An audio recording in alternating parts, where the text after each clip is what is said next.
Hello, Jenny here. We're going to make a video today about making elderflower cordial.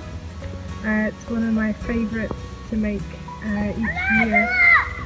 I'm at an elderflower tree here, and it's a lovely blossom with star-shaped flowers, little 5 petals on the stars, and it's, if you smell it, if you've had elderflower cordial before, it's quite a distinctive smell. And if you're really unsure, do check with a plant ID app or book. And yeah, so we need about 3 to 5 blossoms, and I'm just going to collect them now. This one, the flowers have not quite opened yet.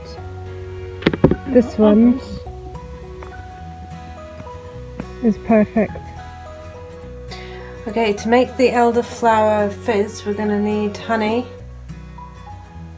a pinch of yeast, the elderflowers,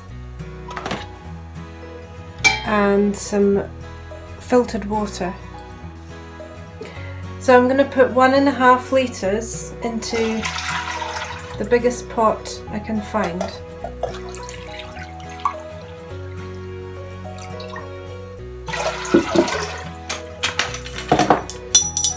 Then I'm going to put a tablespoon of honey and dissolve it into the water. I've done it before with white sugar, but this year I'm going to try the honey. See what that does. So this lets the elderflowers ferment in the water. And you add a pinch of yeast as well, just to get it fermenting a bit more. And you can also use some whey. If you've got whey, 3 tablespoons of that.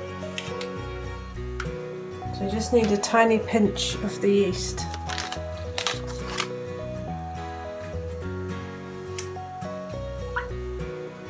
When that's all dissolved, when the honey is dissolved, you can add in the elderflowers. So I'm going to put in, these are all really nice, but if there's any insects, just get them off or give them a rinse. I'm going to use 3 in here.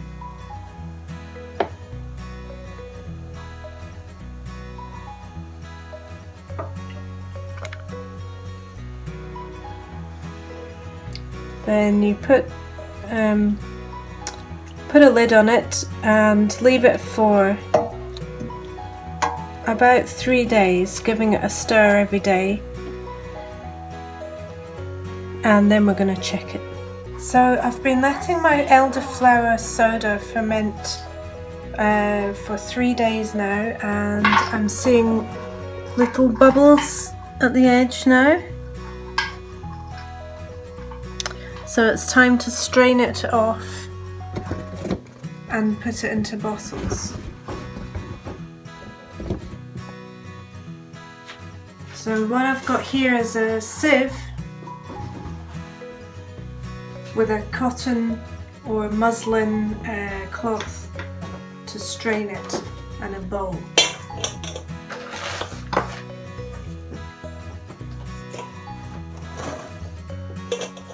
I'm just going to pour it in.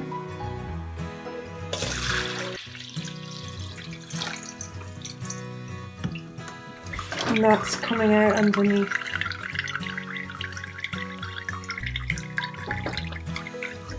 And then you want some clean bottles to keep it in.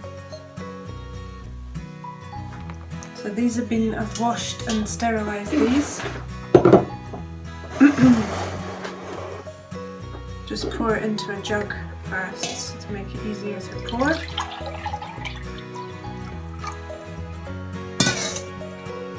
So if you want this a bit more fizzy, you can keep it on your bench top at room temperature for another couple of days, but make sure you keep releasing the pressure in the bottles, or the pressure could build up too much and it becomes really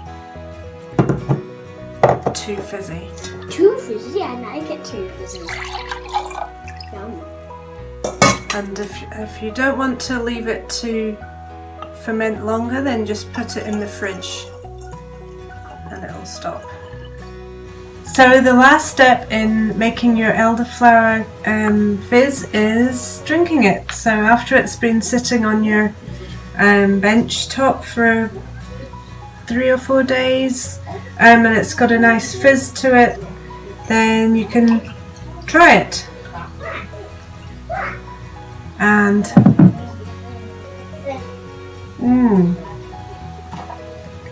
it's got a lovely elderflower taste. It's got a light fizz and it's not too sweet, so that's it's good if you're not a fan of really sweet things.